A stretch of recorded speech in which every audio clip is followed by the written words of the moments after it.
Yeah, I'm right back at you like I never left, and I'm gonna go this hard to my last breath.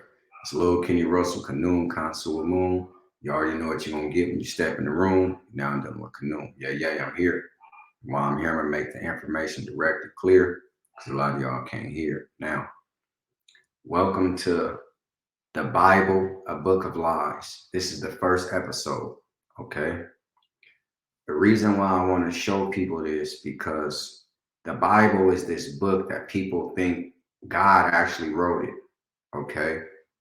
Now, if a person have any brains, they'll understand when they say the Bible is inspired by God. It is said that at one point in time, these Bible writers, nobody know their names, was one day inspired by God to write this stuff. Okay. Excuse me. And it's just not true. The Bible was formulated at one time, and men did the formalization of it. And then books were collected that was available, and some were created for the reason to bring about this Bible. Okay. The first printed Bible didn't get printed until 1470s. See, because you had to have Johannes Gutenberg creating a printing press before that to happen. All this stuff is facts. Excuse me. So I'm going to read a scripture, and I'm going to show you flat out blatant lies in that scripture. Going forward, I'm going to show it to you on the screen. When I screen share, it slows down the computer. So moving forward, I'll be able to show you. I'm going to just screen record it and show it like I was doing in my thoughts. So that way we can read it together and be on the same page. But today I'm going to read the scripture word for word, verbatim, and then I'm going to discuss it. So to like, share, subscribe, comment, and I thank you for watching. The scripture I want to deal with today, and as you see, it says part one, and I have many of these. I can go probably into the end of my life with these. I'm going to show you what I deem to be a flat out lie. Okay. You can bring your beliefs and show me how it's true. It's up for debate. It's up for dispute. It's up for scrutiny. It's up for corrections. It's up for criticism. Any of these things. You guys can get involved and tell me how you interpret it. I'm sure you're going to interpret it with a believer's mind. I was already in Christianity. I used to be a porter at the church, so I was a believer as well. But none of this stuff is historical. So I'm going to explain it to you from my standpoint, and you guys can chime in the comments and tell me how it should have been read or how you think that you should interpret it. Because the Bible don't come with a book that you press, a button that you press and then say, hey, this is what God intended on it to mean. You can't press the button and say, God said it should say this. So your interpretation is as good as mine, and mine is as good as yours. Okay. Now, I'm not doing this to take anything away from anybody. I'm showing you that the Bible was, in fact, written for men, and men, they make mistakes and they lie all the time. This is not no God's book. But again, you can have your opinion of it and you can keep it as God's book. I go my way, you go your way. Still can be peaceful. The scripture is Matthew 27:51 through 53. And it reads this verbatim or quote, and behold, the veil of the temple was rent in twain from the top to the bottom, and the earth did quake, and the rocks rent, and the graves are opened, and many bodies of the saints which slept arose and came out of the graves after the resurrection and went into the holy city and appeared unto many. Okay, end quote. So again, that scripture is Matthew 27, verse 51 through 53. And it's speaking about when Jesus was crucified. Okay. It said the veil was torn from top to bottom. Okay. It's talking about Jesus's body. This is what they're talking about. using symbolisms in a symbolic manner. But don't get me wrong. This event is taking place because this is the most fundamental whole thing of the Bible, that Jesus died and he rose again. Because if you don't have that, then it's not historical, then Christianity is null and void. Nobody should believe in it. Okay. So in a believer's mind, you have that belief and you understand, and you took that in, and with your religious rationale, you took that to be real. See, you put it in your mind, you made it real so you can believe in this dead white man on the cross. Okay. But it's not real.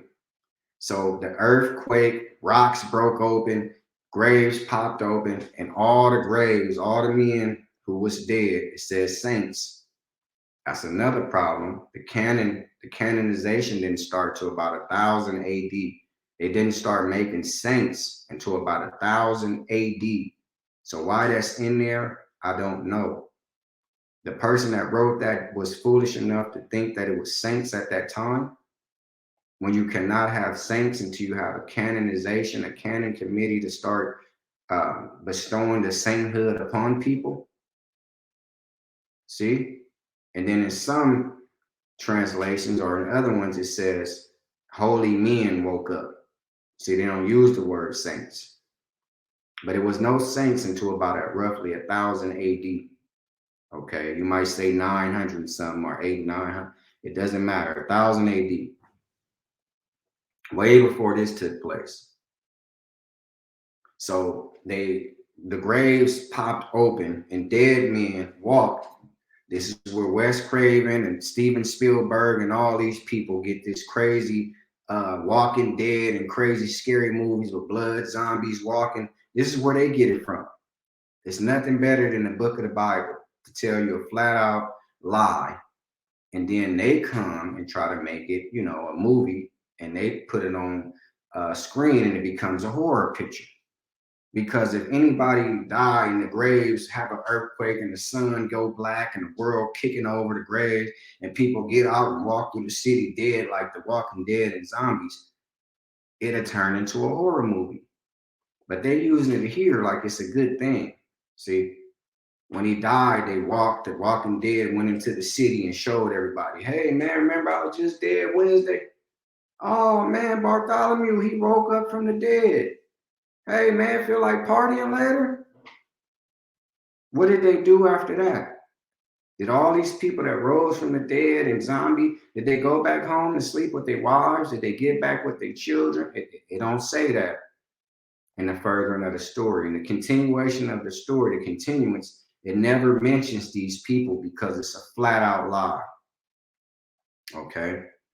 A story like this has never been written anywhere other than the Bible. Okay, in the synoptic gospels, Matthew, Mark, and Luke. And you throw John in there for good measure, but the synoptic gospels is Matthew, Mark, and Luke, and John came later. They always tell you John came later. Okay, John wasn't even created yet. So where did all these dead men go? When Jesus resurrected, he got up and he went and showed himself to his disciples, all 12. Hey, y'all, I'm all right. Brother was dead like a mug. I'm back on my feet now. You know what I mean? I was just dead. I'm back on my feet now. How does that happen in the physical world? Because your grandmother been dead for years, your uncle, your daddy, your son, you might lost. You might have some people that you just lost days ago or weeks ago. I have family members that I lost tens of years ago, 20 years ago, 15 years ago. And not one of them has walked out of his grave and said, hey man, I'm all right. I was just dead Wednesday. Feel like going on a boat trip? Want to go rent some jet skis? So that's a flat out lie. I don't care how you cut it. You can be metaphoric as you want. You can try to act like it's symbolism, but these are said to be actual events that took place, and it's a flat out lie. I don't care how you cut it. Any Bible believer, Bible thumper, Bible rumper, because that's what he is, an ass, a Bible rumper, can get on here and tell me what this silliness is supposed to mean. See, we're adults, and that cannot happen in human possibility. If this was a physical time at once, it wasn't no difference. This was a long time ago. Name me one time period that people jumped out of the grave in large numbers, went to the city, showed everybody, hey, remember I was dead? Went and got back with their family, communed because a God is said to have died. This story has never been heard anywhere but through the Bible. Okay, that's number one. So this is about the Bible, a book of lies. I'm going to bring you many because this was wrote by some silly, uneducated, if you ask me, sometime educated, tricksters, swindlers, and snakes. Very foolish, you know. This is my opinion. You hear me? This was wrote by some sad people to put all this in there and make a person in this physical realm believe that this only can take place in the Bible. But when you try to bring this type of story outside of the Bible, when you've witnessed many deaths and no loved ones who lost their life, and it never happened again, it's never been written about again. I mean, ask yourself, how long do you want to put up with a lie? Oh, God can do all things. God couldn't do this in the physical. See, this had nothing to do with God. Excuse me, there's some foolish men who wrote this didn't think that time would ever catch up to itself and what people would think in mind, say, hey, what was this about? See? So it's time to think outside the box and understand that the Bible is written by men. God has never wrote one book. Jesus never written a book. He never even had a pencil, never owned a pad. This God that they talking about, his father sent him here on a crash course for death. And it's very sad for so many billions of human beings to believe in flat out lies. That's my thoughts on that scripture. The Bible, a book of lies, part one. I thank you for watching. Whoever's going to watch it, like, share, subscribe, comment, and I thank you for watching. This is what I do, and I love to do it. And before I take back what I said, I add some more to it.